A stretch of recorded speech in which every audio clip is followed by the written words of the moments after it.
You're listening to Affected by Altitude, a Colorado Rockies podcast for and by Rockies fans on Rocky Mountain Rooftop. Thank you for joining us as we discuss all things baseball and Colorado Rockies.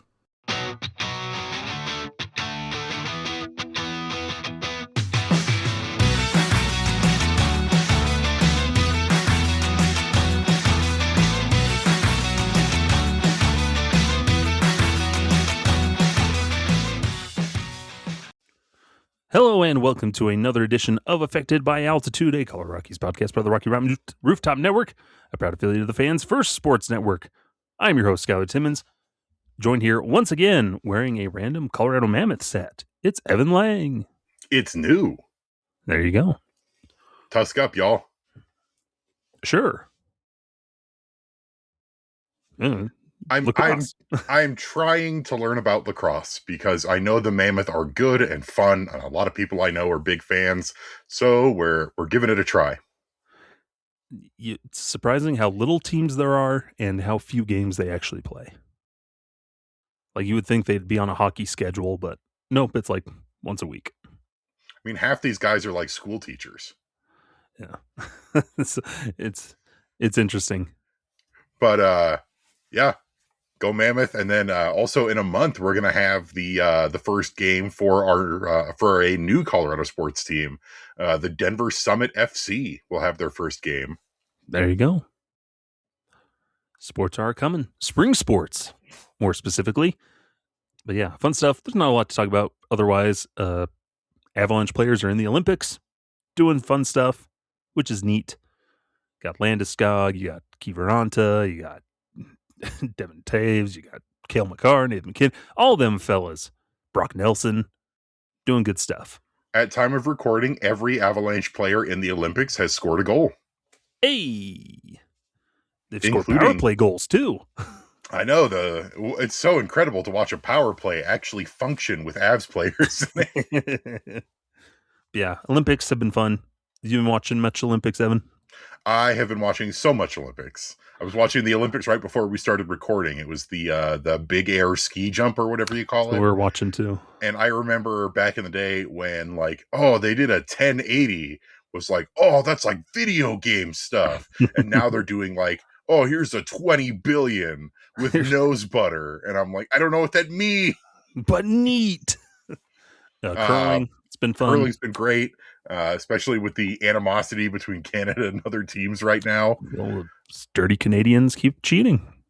Figure skating was really great. Ilya Malinin, unfortunately, struggling in his free skate and not even placing was a huge surprise. But the team portion of figure skating was really cool. U.S. took gold in that. But one of my favorite routines was the free skate of the Italian skater Matteo Rizzo. He was great. Hockey's been great. I love the Winter Olympics. It's my favorite Olympics. I like the Winter Olympics better than the Summer Olympics, honestly. Yeah, there's a little bit more varied variety and just the cool sports and everything where it always boils down to gymnastics, swimming, and guys running in a circle. Yeah, it's okay. Sometimes they jump. Yeah, sometimes they jump into a little pool of water for some weird reason.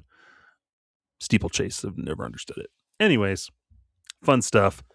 Go watch the Olympics. We've got, a week or two left of it? Fun stuff. By the time the Olympics are over, baseball will be in full swing. It's true, because spring training has finally begun, Evan. As pitchers and catchers reported this past week, Rockies finally reported back on Thursday. I don't know why everybody doesn't report on the same exact day. Whatever. And then position players, full squad workouts will begin officially this coming week on Tuesday. But all the position players are pretty much there anyway, doing stuff already. So whatever. I don't know why we still do it this way. Everybody's there anyway. But fun stuff. But hey, we're going to talk about pitching a lot this week for this episode because Evan, we thought, how much more are the Rockies going to do roster-wise coming into spring training after the fairly busy-ish offseason, but more so busy over this last month and a half. And then they drop two bombshells within the course of basically a day and a half of adding 2 more starting pitchers. We knew they wanted 1, Evan. They ended up with 2. Yeah, the second one was honestly both of them were a surprise. I didn't expect the Rockies to sign either of these guys, if I'm being perfectly honest. And after we signed Michael Lorenzen, I was like, all right, we're probably going to sign, one more guy, probably Yeah, round they out had that talked about that rotation, quite a bit. give us some other options. And then back to back days, they come in and sign 2 veteran pitchers, not just Yeah. like necessarily reclamation projects, but veteran, like true veteran pitchers. You've got Jose Quintana, who's been pitching the league since 2012. This is going to be his 15th season. And then Tomoyuki Sugano, a Japanese pitcher who pitched last year in what was technically his rookie season with the Baltimore Orioles, but previously had 12 really incredible seasons with the Tokyo Yomiuri Giants in Japan. Yeah. And we'll dive into all what this means for the Rockies and whatnot.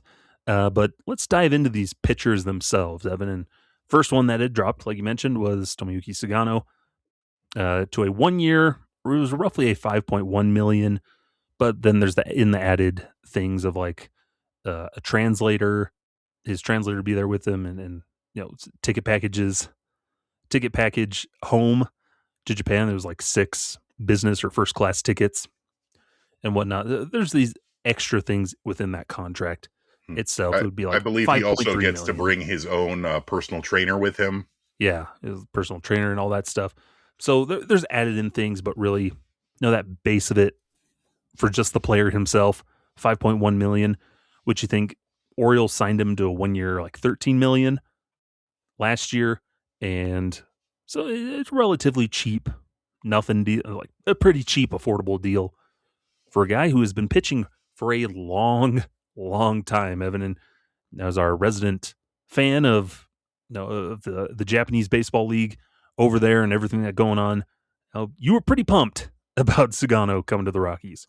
This is for a bunch of different reasons. I'll start off by saying, Tomoyuki Sugano is kind of a heroic pitcher in Japan. He has accomplished a ton over there.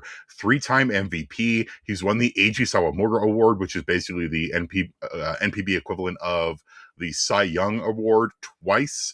He's an 8-time All-Star. He's pitched no hitters. He's been the strikeout leader, the ERA leader, the wins leader. He has done a ton of really awesome stuff over in Japan. And yes, he's sort of in his twilight years now. And he caught a lot of flack last year for giving up the most home runs in the American League, 3rd most in MLB, but it was also his first season in Major League Baseball after a long career in Japan. And honestly, in terms of that first season, he really didn't do that badly. His big thing is that he has immaculate command. He doesn't issue walks and he pounds the strike zone. And the trade-off with that is, yes, he gives up a lot of contact and a lot of home runs, but he finished the year with a pretty solid overall year, 4.64 ERA and 30 starts. That's totally fine. And I'm really curious to see the adjustments that he's going to make coming here to Colorado, working with the new pitching coaching staff, because Sugano is one of those guys. He fits in with the Michael Lorenzen approach of why the Rockies brought in Michael Lorenzen, a veteran pitcher with a huge arsenal. He's got a sweeping slider. He's got 2 different fastballs. He's got a curveball, a cutter. He can throw a forkball. He's one of those kind of everything but the kitchen sink Japanese pitchers that we sort of come to expect coming over from Japan. And in addition to things that, a lot of Japanese pitchers use, his split finger is really good. It's by far and away his best pitch. And I'm really curious to see how he works with it here at altitude. Yeah, and then said it was surprising that we knew they wanted an extra starting pitcher, but we didn't figure they would venture into an area that they hadn't ventured into for a long time in acquiring a Japanese player. That's something that I'm sure a lot of folks have wanted. And it's something that this new front office was like, yeah, we need to expand into that market. need to expand our horizons into all the different types of players out there. And so Sugano, not only do you bring in a Japanese player, but you bring in a seasoned Japanese player who had a storied career in Japan and brings so much. He checks a lot of boxes that they wanted a veteran who has experience winning. Yeah, he hasn't experienced it in the States yet in MLB, but like you said, it's only one season. There's an adjustment period, no matter who you are coming over. But he checks that. He's a veteran. So there you go. And he's a versatile pitcher of that deep arsenal. But it's cool to see them actually expand out into this market now. If you bring in Sugano, who can be that veteran guy, who can be an innings eater. He's mentioned he's reliable. He was taking the ball when it was his turn, he was in there. And you can look at a lot of things that he did, but it was the home runs that was an issue. And led the league. What was it, 33 home runs? Gave up 19 of them at Camden Yards in Baltimore. Baltimore had also changed their fences, and so became a little bit more hitter friendly there out to left field again after Baltimore. They brought him back in. So there's park factors and just that American League East. There's some good little hitters ballparks out there. But he checks a lot of boxes and brings some versatility. And Evan, let's dive into those home runs a little bit. That issue of, are you concerned about the home runs as he comes into Coors Field this season? Honestly, no. Because if you look at the underlying stats, the majority of those home runs he gave up 33 home runs. Like I said, led the American League, third most in Major League. Most of them were solo shots. And we've been over this when it comes to Rockies pitchers, is that, yeah, you're going to give up home runs. Home runs happen. It's part of the game. But solo shots aren't going to kill you. In fact, it's one of the issues that the Rockies have had over the years at the plate is, yeah, you're getting solo shots, but if you don't have any runners on, the damage is pretty limited. It's just one run. Only 9 of Sugano's home runs came with runners on base. And so that makes me far less worried. But home runs were not particularly an issue in Japan. Granted, the elevation changes and the level of play are a little different. But something I want to point out is that in 2024, Sugano's last year in Japan before coming over, he had a 1.67 ERA in 24 starts. Mm-hmm. And I'm again, I keep pointing out to, last year was his first year in Major League Baseball. And it's a big change.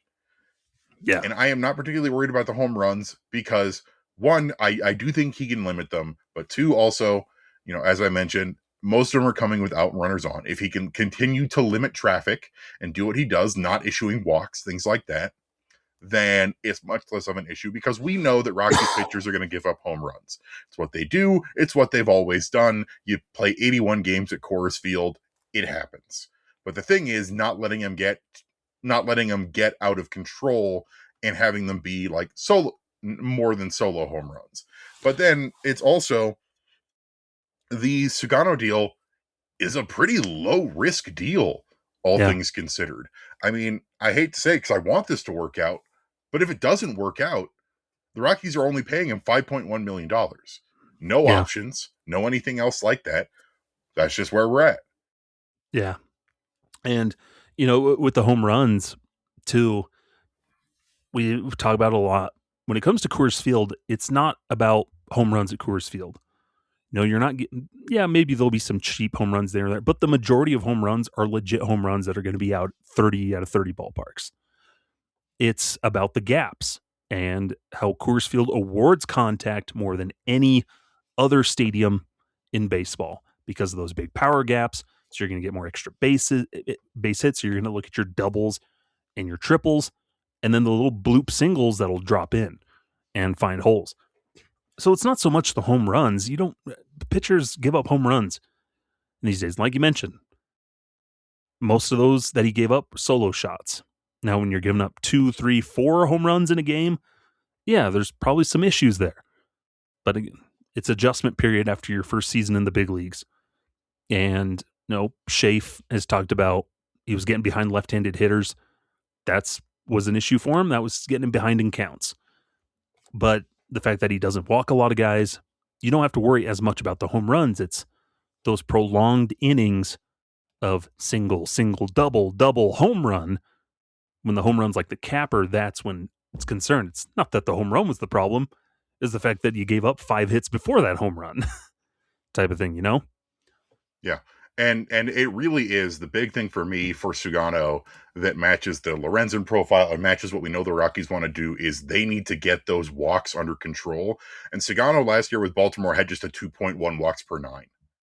That essentially makes him the if you plunk him on the Rockies roster for last year, he ties Kyle Freeland for the lowest amount of walks per nine of a regular starter.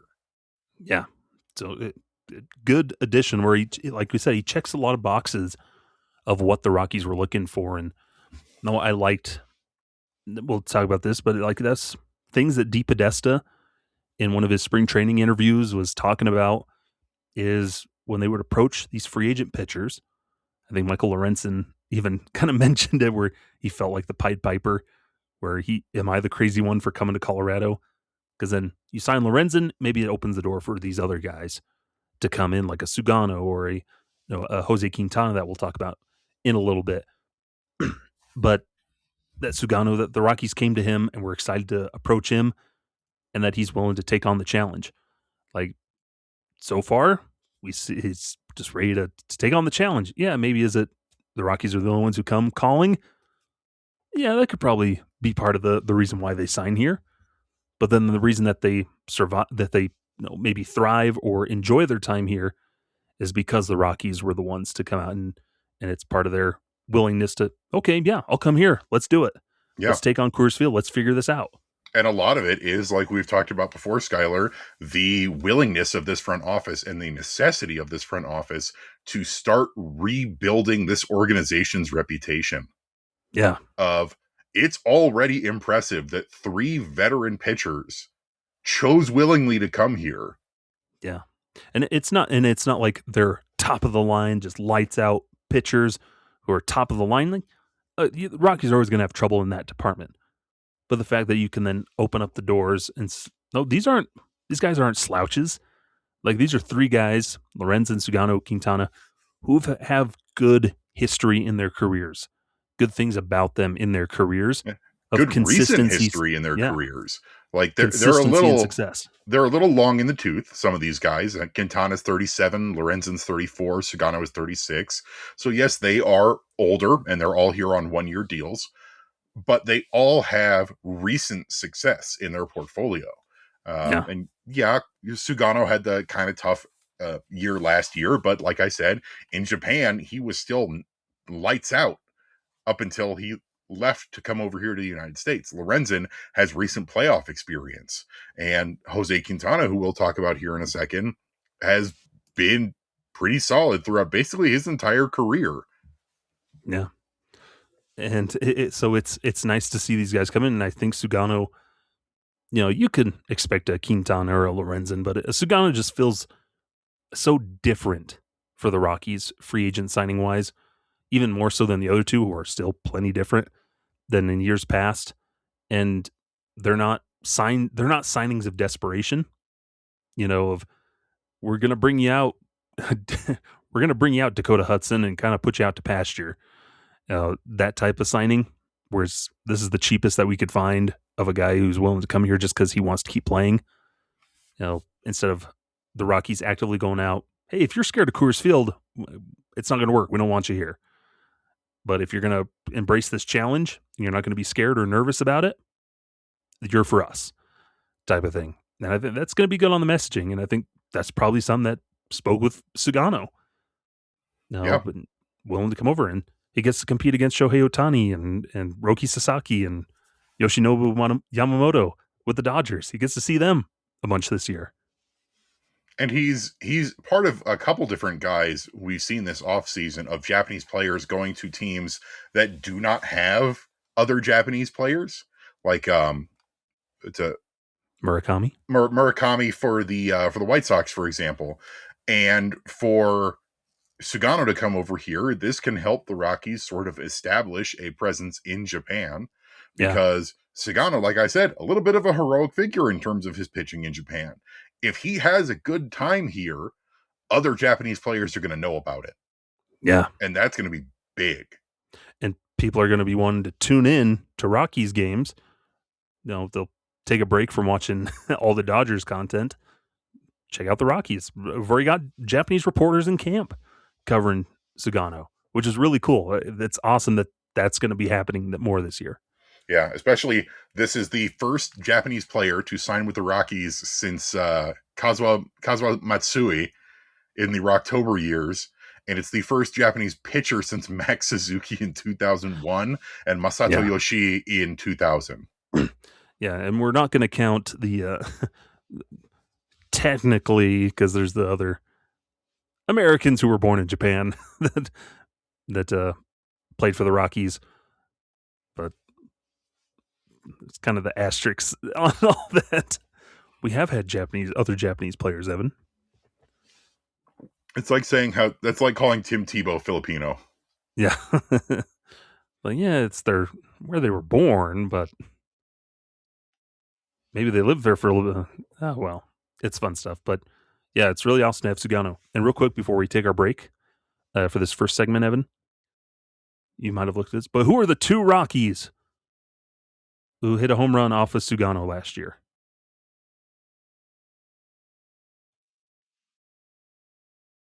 Any guesses? Or do we stew on it for the break and we reveal it when we come back? Let's stew on it for the break and reveal it when we come back. There we go. I have to make sure I have the right answers. Yeah, we'll stew on that. And when we take a break, when we come back, we'll reveal the answer and talk about Jose Quintana joining the Rockies here on Affected by Altitude. Welcome back here to Affected by Altitude. Evan, I was wrong. I had to double check. There's only one Rocky in uniform that hit a home run off of Sugano last year. And do you have an idea of who it was? Was it Ezekiel Tovar? No. Then I don't know. But you're warm. I mean, yeah, it's like 65 degrees outside. No, Evan. You're warming up to the answer. Oh, that's fun. So it would be then a current Washington National Warming Bernabel. Yes, it was in Baltimore in the top of the second. Hit a home run. Fly ball to deep left field. I knew it was in Baltimore. I just couldn't remember who. Yeah, it was Warming Bernabel. Brand new, fresh-faced Warming Bernabel at the big league level. I'm going to miss him. Former Rocky Ryan McMahon hit one while with the Yankees. Doesn't count. Yeah, that happened. When did that happen? Not long after, I think. Oh, it happened at the end of September, so 2 months later. Here's hoping that all those former Rockies have a nice season ahead of them. Apparently, Jake Bird's been working really hard this offseason and is ready to hit the ground running here for 2026. Mm-hmm. Very, very rarely do I wish ill on a former Rockies player. Only a certain pitcher when he pitches against the Rockies this year. Yeah, that's going to be rough. Mm-hmm. But hopefully we'll be inside his mind, so then we'll know how to combat him. Herman Marquez signed with the San Diego Padres, in case anybody didn't see that news. Yeah, this one makes me sad because it's like, I think I was still holding on to a little bit of hope that maybe he'd come back because, 10 years with the Rockies, he's one of our longest tenured and most accomplished pitchers in franchise history. But then also to go to the Dodgers, who I do not have a particularly... Yeah. Swap out the name. Sentiments remain. To go to the Padres, who I do not like the Padres. I do not dislike them as much as I dislike the Dodgers. That's what I think I was trying to say. But that one hurts. But it's understandable, a really bad taste in his mouth after you want to put whatever happened the last couple of years in Colorado behind you, get a fresh start somewhere else. Padres are desperate to just add cheap stuff at the moment. And Herman comes cheaper, along with Nick Castellanos. And so, it makes sense. ends up there. They're desperate for some more pitching, and he's a pretty low risk addition. And no, pitching in a pitcher friendly ballpark of San Diego. Hopefully, he does him some good there. He also does reunite with Bud Black, who is a special assistant over in San Diego now. Because Bud sure did help his pitching over these last few years. Yeah, but Ehrman was very attached to Bud for better or for worse. Mm-hmm. But speaking of pitchers in a new change of scenery, we mentioned Sugano, and then we're like, okay, Evan, we're like, okay, the Rockies are probably done. We got our 3 set guys in the rotation, 2 open spots in camp. That seems reasonable. And then we get the bombshell a day later. Was it even the same day? It was the same day. It dropped that evening. It was around 8 or 9 o'clock at night. And I was like, Habuja, what? Yeah. So that Wednesday night, pitchers and catchers report on Thursday officially. And late that night, we get, hey, the Rockies are closing on deal with Jose Quintana to join the Rockies. And we're like, wait, what the heck? Another one? And so a second pitcher hit our news feeds, and we bring in Jose Quintana, which, Evan, I'll start it off here. I like that addition. I like the addition of Jose Quintana to this roster. What do you think? Jose Quintana it's your Michael Lorenzen thing of he has been a very solid pitcher for a very long time. And Quintana is immediately one of the oldest guys on the Rockies roster. He's 37 years old, but he has been doing this for a long time with pretty good results, honestly. He's only got a handful of seasons where he has an ERA over 4, and that was in like 2021. But each of his last couple of seasons, he's had an ERA of, below 4.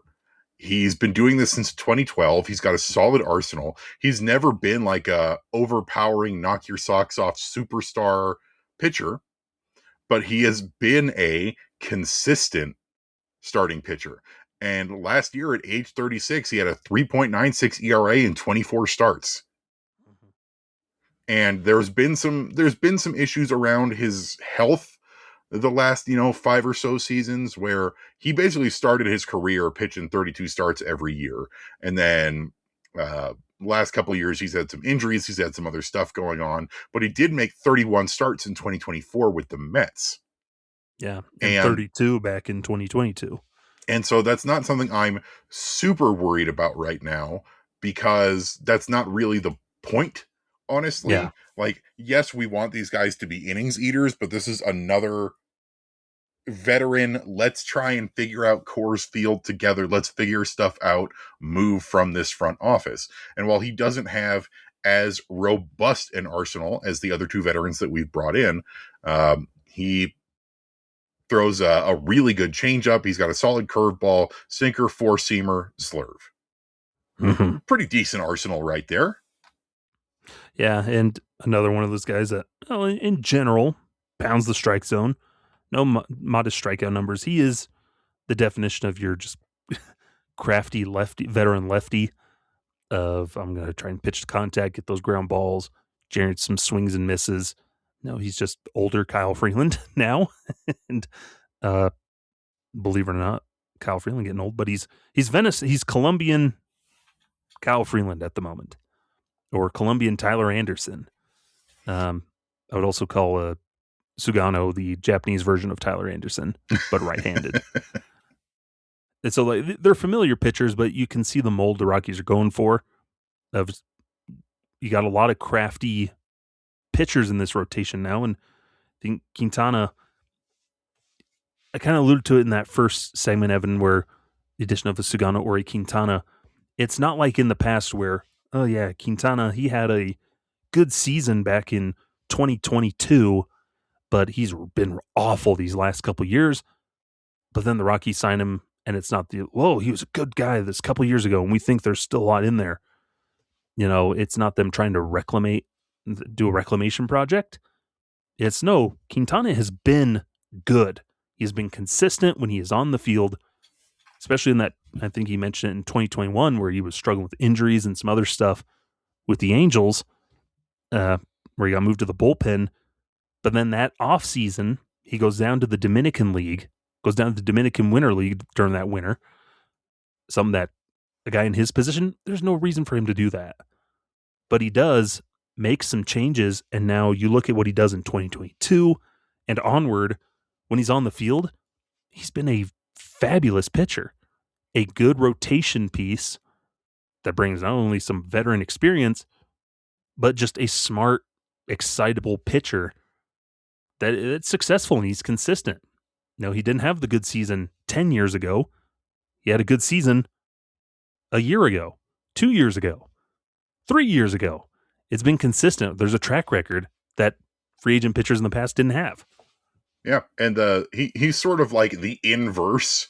Tomoyuki Sugano is he gives up far fewer home runs, but he does walk just a little bit more. But it's not like to a crazy extent. He's not a walk machine.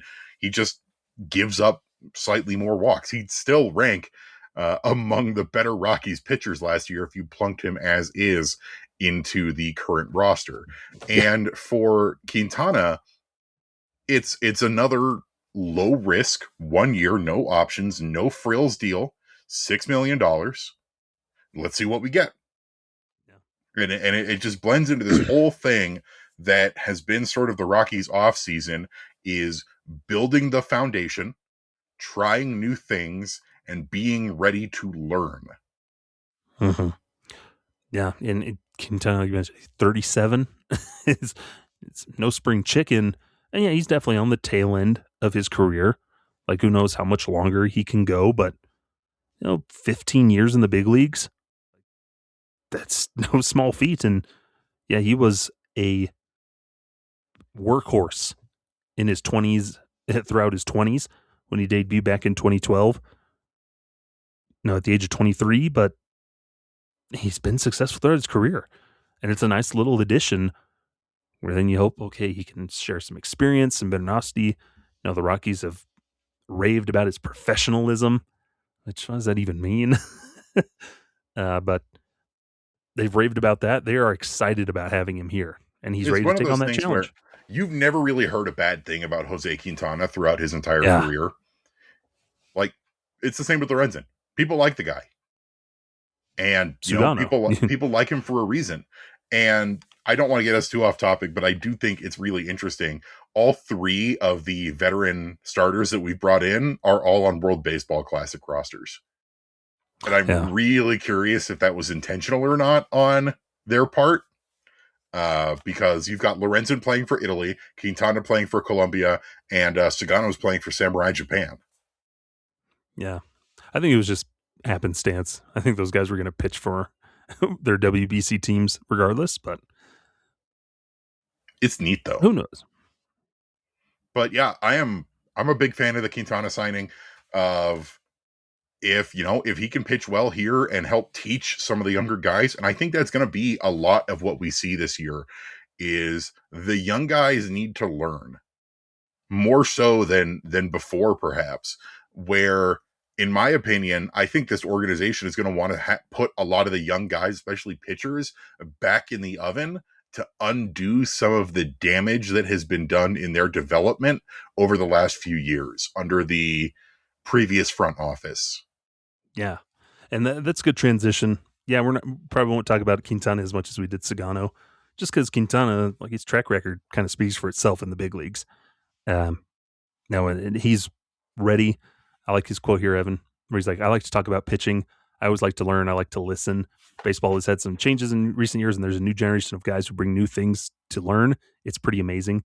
So just a perfect team player, clubhouse guy. Yeah. I'm really excited to see. And that is something, around. That's another thing that's been in common with all three of these guys is Lorenzen and Sugano have also both talked about being students of the game, wanting to learn, wanting to teach, wanting to experiment and figure things out. And that is so big for what this front office is trying to do. Like, these are the, in my opinion, exact right guys to bring in.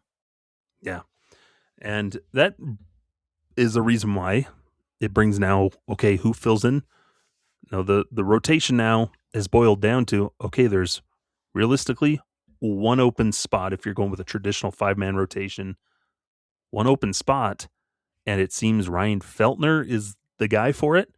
If he's healthy and ready to go, that points to okay. They're going to put these younger guys back in the oven to figure things out down in Albuquerque and figure out Coors Field down there and to build up that confidence and whatnot. But what do you think of this starting pitcher battle now, Evan? Because let's run down our candidates. We've got Ryan Feltner. There's Chase Dolander, Tanner Gordon. You can throw in McCade Brown in there. Gabriel Hughes, kind of on the fringe. Sean Sullivan. You could throw Pearson Ole in there as well. Maybe even Keegan Thompson. But you got a handful of guys vying for one spot now. Realistically, like 5 guys vying for a spot. I would not be surprised if the opening day rotation broke down to Freeland, Feltner, Lorenzen, Sugano, and Quintana. And a lot of the young guys get sent back. Because something we have to remember, for guys like McCade Brown and Chase Dolander, they barely pitched in AAA. Or in AAA. Or in McCade Brown's situation, he didn't pitch at all. He came straight up from AA. And I think we saw that McCade Brown has a lot to like. Like, he did some really cool stuff, but also, oh boy, he ain't ready. And you don't want to continue pushing a guy that is not ready when there is more work to be done, and especially when the Rockies are refiguring out their pitching identity, their pitching and development philosophy, that, I know some guys are probably not going to be happy about it. Like, I know fans are probably not going to be thrilled that Dolander is probably going to start the year in AAA after we saw a pretty heavy dose of him last year. But I do kind of think it's the right decision because they're working pretty extensively with Chase Dolander to, quote unquote, fix a lot of what ailed him last year. That McCade Brown isn't really ready to be at this level yet. That Tanner Gordon always has been kind of fringy. And Tanner Gordon did some really fun stuff last year. But, there's not a lot of people chomping at the bit saying he is the future of this organization. And then for guys like Sean Sullivan, Gabriel Hughes, I think they want to make sure that they are going to mesh into any sort of new pitching philosophy, new pitching development scheme that they want to move forward before throwing up. And of course, there's going to be opportunities. There's always going to be, holy cow, this guy had an incredible spring training. Maybe consider putting him on the opening day roster. But don't be surprised if none of them are. Yeah, it seems really the battle would boil down to 3 guys, Feltner, Dolander, and Gordon. And like you mentioned, like Feltner has the inside track just because he's not a rookie. He was just robbed of injuries last year, was his big thing. If he can prove healthy and effective, he's going to be in the rotation come opening day. But if he struggles really badly or injuries are still, maybe something happens and Dolander really shoves, there's going to be a further conversation to have, which is good. It's always good to have conversation to have at the end of spring training. But there's opportunity there, and it's going to heighten the competition, Evan, even more. Because you've taken away 4 spots. And regardless of how those 4 guys do in spring training, they're going to be on the roster come opening day because they can afford spring training is just a tune-up for them. Everybody else, level of competition now, instead of 2, 3 open spots, there's 1. And there's only a handful of opportunities to go, so they got to make the most of their opportunities while some of these guys are in the WBC. And they're going to have their opportunities that can only breed better competition in camp and hopefully better results. And guys hungry to do better. And it's not even just the rookies who are going to be hungry and trying to battle. It's guys like Antonio Senzatela, who we'll talk a little bit about in the next segment. And it's not even just pitchers.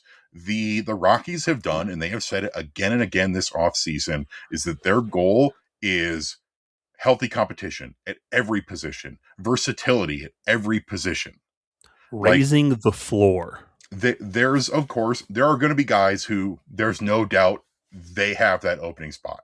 Hunter Goodman's your opening day catcher. Nobody's going to take that from him unless he breaks in half or something during spring training. Brenton Doyle's going to be your opening day center fielder. Ezekiel Tovar is going to be your opening day shortstop.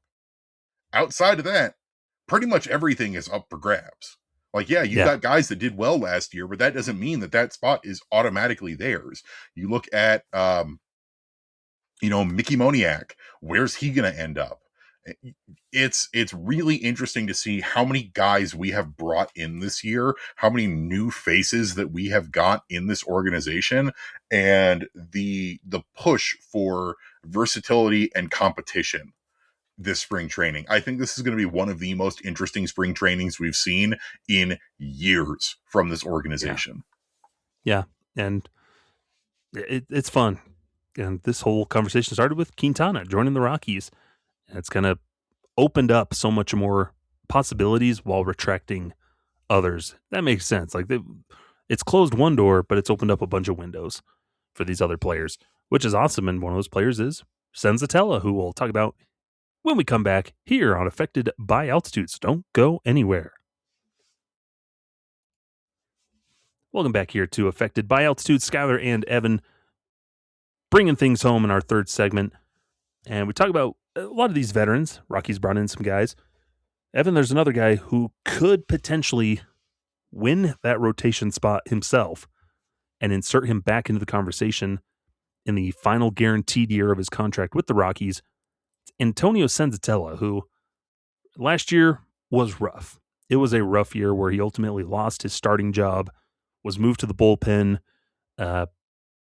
He's had issues with injuries past and struggled in the recovery from that. And, ultimately, at the end of the day, was kind of a average, sometimes even below average pitcher for the Rockies. And now, coming into this camp, they said he's going to be a bullpen, work as a bullpen guy. But they've left the window open of he can win that spot back. For one big reason, Evan, is because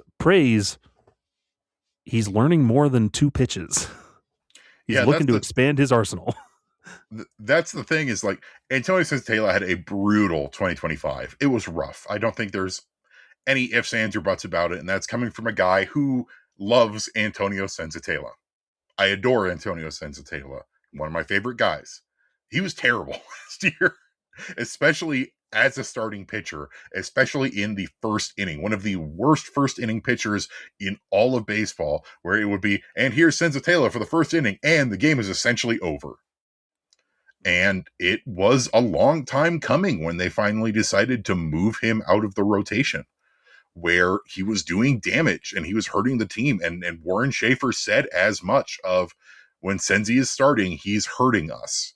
And so we're moving him to the bullpen. He did okay out of the bullpen. He wasn't incredible, but he wasn't terrible. And we ended the season with Warren Schaefer going, Senzatela is a bullpen guy moving forward. Yeah.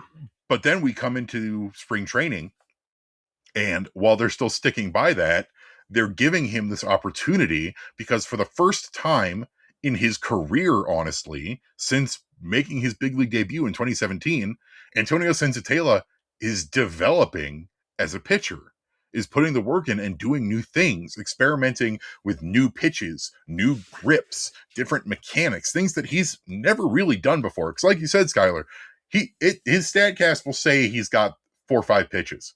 He's really only a 2-pitch pitcher. And pretty much everybody knew that he was going to start an at-bat with a fastball. And then throw another fastball. And then continue to throw fastballs. Heavy four-seam usage. And he would get hammered because he'd leave stuff over the plate. He was so darn predictable as a pitcher. And you'll hear that as a common theme throughout spring training, is they want their pitchers to be a little bit less predictable and have deeper arsenals. And so it's nice to hear that Senzi, over the offseason, was looking to work on that and improve on things, expand his arsenal, expand his pitch grips, and that the team was like, hey, we want to get away from such heavy four-seam fastball usage, which is what the old regime kept trying to do. We got to pound fastballs because breaking ball, the previous front office, Evan, was scared of breaking balls. They were. They were scared of Coors Field. Breaking balls don't move as much at Coors, so we can't throw them. We're going to use fastballs so much there. And it handcuffed them. And so Senzatela never developed. He showed hints of success with just we're using a fastball. Okay, good enough. And then when he struggled, they just blamed, he's just not executing. Yeah. You'd see these whispers of other pitches where for a while it looked like he was getting this changeup down. And or he's working on a curveball, he's working on a slider. But I think it's emblematic of Senzatela, of where he is at right now. Of he threw a four-seam fastball 1,316 times last year. His next most used pitch was his slider, 451. So almost 1,000 times, 1,000 more fastballs than he threw any of his breaking pitches. And it's really interesting. There's a great article by Thomas Harding on MLB.com where Warren Schaefer mentions Senzatela, and not necessarily in a great way, of going, when I was interviewing people for pitching coach spots, I would ask them what they would do about Antonio Senzatela. Yeah. And part of it's now you're seeing that of guys coming in. They want to get away from the fast four seam usage. Encourage him to use the two seamer more. Mix things up instead of just go up there and huck the ball and see what happens. Pitch to contact. It just wasn't working. He was so darn predictable, and it infuriated me because I'm like, don't let him start against the Dodgers. They're just going to hammer him. And then they usually would because it was fastball, fastball, fastball, maybe a slider, change up something in there. Back to fastball, fastball, fastball. And his command was usually off too, and he would just get himself into these awful ruts. And so it's nice to see that even they're approaching these old dogs. And so like, hey, let's fix this. Let's do something different here. Because Evan, if he does really good this year, do they pick up the club option? Probably not, because that's really expensive. But if he really improves and it works out well, maybe you can bring him back on a little bit cheaper deal next year. You can bring him in on a Michael Lorenzen type deal or one of these other veteran pitchers. Bring you on a 2-year deal. That's a little more team friendly and that sort of stuff. Maybe if they fix him or they flip him at the deadline, type of thing. It opens up so much more if they can just develop him. And I think at the big league level. I think it's also worth noting and giving him praise is that Senzatela has shown agency on this as well. He mentioned that he has gone and pursued other coaching over the offseason at professional facilities to try and learn stuff, and that he is being open-minded and receptive to coaching and criticism from Schaefer and his coaching staff. You've got to want to learn. You've got to want to improve. Yeah. And I think for Senzatela, who also is worth noting, our folks down on the ground in Scottsdale right now saying that he looks in great shape. And there's a lot of players that they're saying that about right now. But I think for Senzatela, I'm not trying to kick a guy when he's down, but he didn't look to be in the best shape last year. Neither did Herman, honestly, in terms of being physically fit. And now Senzatela comes in and he's put in the work over the offseason. He's in much better shape, and he's, he understands what his role is right now. He's talked about, I will do what the Rockies want me to do, but I think I've got some starting pitching left in me. I can still be a good starter. And that's a good mindset to have. Yeah. And it's indicative too of just the coaching staff culture now, where it's becoming this collaborative effort, and they're welcoming that. They're going to talk about those things and encourage, and there's a good open line of communication that just feels like wasn't there before. It was Bud Black and being there like, we're going to throw fastballs at the knees. That's what we're going to do. And you better do it. We just never had it. We didn't get these kind of conversations and news coming out of spring training. It felt like we would hear a Senzatela, I spent the offseason working with these guys and I feel like I'm in a good place and we're going to see what happens. But now we're hearing this, the coaches were doing as well in this effort type of thing. So it's good to hear those things of communication. Yeah. You've got your standard best shape of my life kind of quotes that we've had before. And then we have the stuff that we're hearing this year. Guys like Ryan Feltner coming out and saying how much better the atmosphere feels, how much people are more, how much more it feels like they're going to be able to have some fun while they're playing baseball. And I think that's just a big change over the last few years. And I'm not trying to, and it feels like we always are, but I'm not trying to dump on Bud Black and not trying to dump on anybody else of the previous regime necessarily, but instead point out the breath of fresh air, the new feeling, the new vibe that all of the new faces and new ideas are bringing into this clubhouse. And that is, you know, there have been a lot of articles out there that are, grading the offseason, and the Rockies get a bad grade because, they didn't do anything. They didn't sign any big names. They didn't bring in any superstars or whatever. And we'll always rebut those. Renee Deckert is my favorite one. It's like, if you gave me a grade on this, I'd give it incomplete because they're not done yet. But you can see the floor that they are building. Like, the biggest moves of this offseason are not any of these free agent acquisitions. They are the coaching staff. They are the front office. They are the organizational and philosophical changes to the Colorado Rockies that we have never seen them do before. Yeah. What's his name? I was forgetting his first name. Petriello for MLB. Mike. Mike. I couldn't figure it out. I was like, is it Nick? Is it Matt? Is it Mike? But he had a grading or like most improved type of something about the rosters, most improved rosters from the offseason. And he put the Rockies in that top 10 list type thing.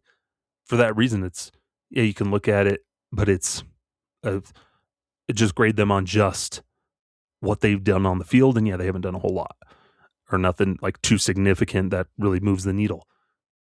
But what they've done is a start with the overhaul of the front office and the guys they have brought in.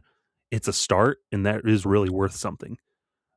We hate that we suffered through it, but them losing 119 games in 2025, we talked about it before, could be a catalyst for much, much better days ahead for the Rockies, something that needed to happen, of them hitting rock bottom to then start climbing up and be a better version of themselves. Yeah. Hey, it's exciting. I was having this conversation with a friend the other day of, if things go differently after 2018, if we had, say, fired Bud Black after the bad 2019 season, or we had done more to build and kept Nolan Arenado around and all of that stuff. We had fired Jeff Bridich as soon as we knew those two didn't like each other. The question is if we still end up at the same result of, does it just take longer for the Rockies to crash and hit rock bottom? Or do they eventually see the light and start doing what they're doing now earlier? And, we're always going to be full of, if this, but that. But at the end of the day, this kind of needed to happen. This has been an organization that has been stagnant for decades.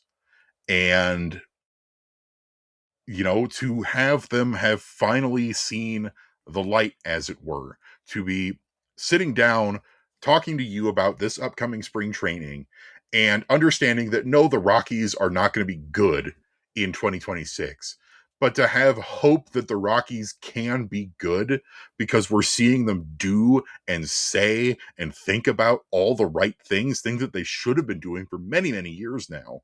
Like, I get that, but they've at least arrived now towards where we are, towards where spring training is going to be interesting. The Rockies are going to be probably pretty bad in 26 season, but there's going to be so many interesting things to look out for. Interesting things that are not, what kind of history will we make today in terms of being terrible? Interesting as in watching player development, watching things change and grow, looking for things that are different from years previous. If at the end of the season, I don't have to write the 2026 dubious history article for Purple Row, I'm going to be a happy individual. And it was a long article. Yeah, if I don't have to bookmark tweets every time I see them with dumb history that hasn't been done since the Louisianaville Colonels, of the 1800s did such and such, like, I'm going to be one happy man. Back in 19 Dickety 2. Yeah. We had to say diggity because the Kaiser stole our word for 20. Anyway, chasing them all over the countryside trying to get it back. Anyway, back in the day, we used to call nickels bees because they had pictures of bumblebees on them. 5 bees for a quarter, we'd say. Anyway, I was going to take the ferry to Morganville, which is what they called Shelbyville at the time, I wore an onion on my belt, which was which a was the style at the time. style at the time. But yeah, it's pretty interesting. And speaking of guys that kind of hit rock bottom and are entering camp here, is it's off season. We can go longer than normal here, Evan. We already have on the last We couple have episodes. almost every other episode this offseason, so It's all good. But a really good article coming from Thomas Harding about Zac Veen, because Zac Veen comes into camp, and dude looked unrecognizable. He's jacked. He's a man now. Where he's sporting his normal natural brown hair, huge 245 pounds now of muscle, just looks entirely different. And Thomas Harding comes out with an article where Veen was very vulnerable in talking about some of the personal struggles that he's faced, and kind of helped explain a lot about him as a player and just his relationship with the team. And I encourage you to go check it out. But kind of the gist of it is, talking about he found himself really struggling with addiction and substance abuse of seems like marijuana and alcohol. Where I think that stuck out to me, Evan, was he was talking about how he wasn't eating. He was pretty much just smoking all his meals, spend every night drinking and all this stuff. And you could tell because he was an unhealthy 202 pounds, just a scrawny fellow. And you could see that, and just the person who he was, how his antics on the field were like, yeah, it brought some energy, but it could also be detrimental to his play.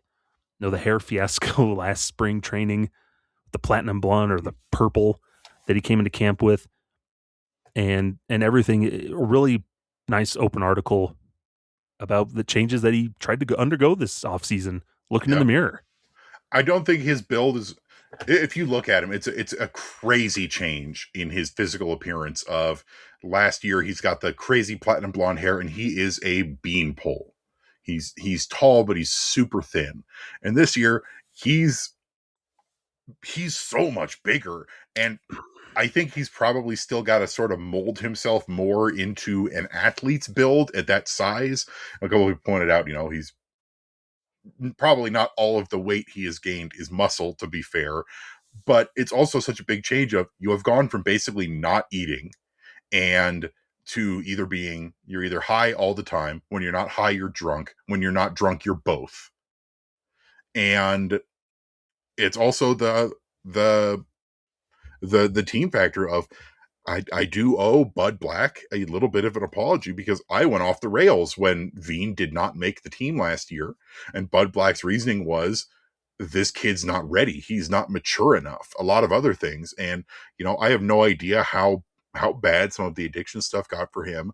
But one of the things that stood out in the article from Thomas Harding is talking about how it's like, yeah, people were telling him that he's a bad teammate. He's not being a good friend and teammate in the clubhouse. He's a distraction. The celebration he did when he got his first extra base hit, and he pantomimed ripping a bong hit at second base. Chris Forbes, like, cringe is the best way to describe it. Because I remember that double when I brought it up in the Purple Roast. Like, I'm like, did he just mimic like hitting a bong? And we all cringed at it. It was like, ew, that's not going to look great. Yeah. And I feel for him, because it sounds like he had, a pretty rough upbringing, and, he battled with all of this addiction stuff. And it's the same kind of thing that we see with a lot of young professional athletes, of you go from this difficult upbringing and all of the other issues that you have, personal, physical, whatever, and you are thrown into the world of being a professional athlete with money that you've never had before and accessibility that you've never had before. And it's not always the best thing. I think about way back in the day, Plaxico Burress wrote an article, and for all of his antics off the field stuff, it's a very good article if you ever see it. It's about the money aspect of being a professional athlete, especially for these young guys. As you go from being broke to being a millionaire with your signing bonus or whatever, and you've never had a bank account before. No. And I wish there was a little bit more detail in this article about, what the Rockies knew, didn't know, how they tried to help him through some of his stuff. But, I have to give a tremendous kudos to Veen for fighting through this and recognizing that these are problems that need to be fixed. If he ever wants to be not even just a superstar, if he ever wants to be just a big leaguer, a regular Yeah. big leaguer, of sort of finding his way. And everybody Yeah. finds their way differently in life. We all have different lives and different things going on. But for Zac Veen to be, like you said, open and vulnerable with Thomas Harding, with the media, about his struggles and moving forward. The way I put it in when I started linking people to the article was talking about, this is about Zac Veen recognizing that he was sabotaging himself at Yeah. basically every level. That his rookie year, which was it was a rough rookie year, it was a bad rookie year, to the point where we were openly talking about in our on the show, in our Slack channels, of, do the Rockies just give up on Veen? Because he was self-sabotaging himself at every corner, Yeah. forcing himself to play through injuries, the issues with his swing, the antics, the off the field. The antsy vibe you'd always bring on the field. Yeah, and so to where we are now, it's, you know I really am rooting for the kid. I really, really am. I want to see him get this turned around. I want to see him be the man that we believe he can be the player that we believe he can be. Yeah, because we've seen what he can do and what he can bring to the field, which is some awesome tools and abilities. And you would hate to have the thought, no, anybody listening to this, I'm sure we all know those kids, that we grew up with in school or something in our lives, that we know potential that they have, but then we see it get wasted away because they end up abusing substances, addictions, these other things that kind of sap them of the potential that they have, and it's heartbreaking. And it's awesome. You're so glad to see that Veen could look in the mirror, make that decision that I need to do something different, and maybe got some tough love from Warren Schaefer, maybe, or the organization as well. But thank goodness for his coach out in Orlando, and Johnny Goodrich, to be able to share that tough love with him. Of, I didn't know that guy, Goodrich said, and I didn't particularly like that guy, and yeah, I wasn't afraid to tell him that. Yeah, So that it's that was huge for me, I think, and I'm willing to bet how much that helped sort of get Veen's ass into gear, as it were. Of, when someone you are that close to, when someone who cares about you and whose opinion about you care about, says, I look at you and I don't recognize you and I don't like it. I don't like yeah, who you are as a person. That hurts. yeah, yeah. And then when you hear you're not a good teammate and all that stuff, fortunately, hopefully, it's things that need to happen, and he's able to try to get on that road to recovery and put that behind him and surround himself with good people in his life who can be good mentors. And no, this will be kind of his recompense this year, and proving that he is a good teammate and making better with his teammates and with the organization, and hopefully, and even beyond baseball. I think that's what I like Warren Schaefer is talking about. Like, who cares? This is beyond baseball. But Zac Veen, as a young man, 23, 24 years old, get his life on track. Who cares what happens with baseball, but overcome this stuff so it doesn't hurt him even further down the line throughout his life. Yeah, because It's baseball huge. isn't forever. Even if you're a superstar, baseball isn't forever. Yeah. Yeah. And so hopefully, no, and I like what Schaefer said, like he's like a son to me, and we're going to do everything we can to make sure he stays on this path that he's on right now and help him along the way. And that's going to be huge too. Yeah. And Veen got a lot of flack last year, and some of it very rightfully so. But I think what's really important, looking into, some of these quotes from this article that are really, really good. Schaefer says, I've known Veen for a long time. He's an exceptional human being. and says, we're going to do everything we can to support him and lift him up. His coach Goodrich saying, please make sure that you put this in your story, that I am immensely proud of him. It's like, everybody needs a support structure. And I think this new, we just talked about it a bunch, this new look, new vibe Rockies organization, if that can be a good support structure for Zac, that's going to be huge in his continued development, not only as a player, but as a human being. Yeah. Yeah. So proud of him for making those changes and keep working on things. And, it's important. And I'm glad that he sought out help when he realized, I need to do something. And, and then hopefully it continues to lead on that he has a really good spring training. He can battle his way into an opening day position in the outfield or just set himself up for a good year, no matter what he's doing, but a good year at the plate, and it lives up to his potential. It's awesome to see. Yeah. And man, he really is, like, he's unrecognizable. If you look at some of the footage coming out of camp, he's jacked. He looks more like Matt Holliday than he looks like how he looked last year. It's like somebody went into the create a player in MLB The Show and just moved the sliders jacked up. those sliders up.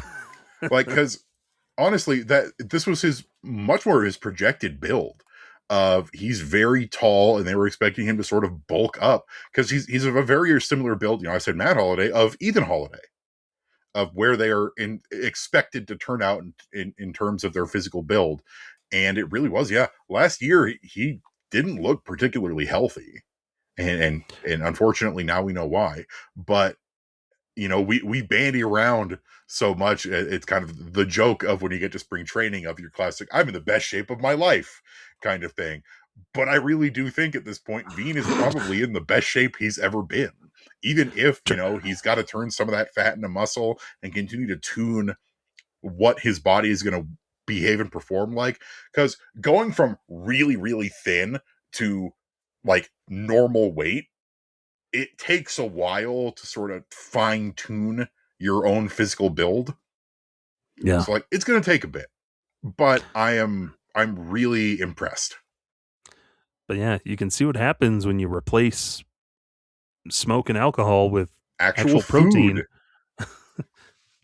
What can happen? But yeah, happy for Zac and wish him all the best. Really, really, really quick piece of housekeeping, Evan. The 2 roster moves to sign some of those free agents. Jeff Criswell went to the 60-day. He's slowly building his way up in camp, and he'll look for probably game action back in May. But also, when Sugano was signed, Chris Bryant was put on the 60-day IL.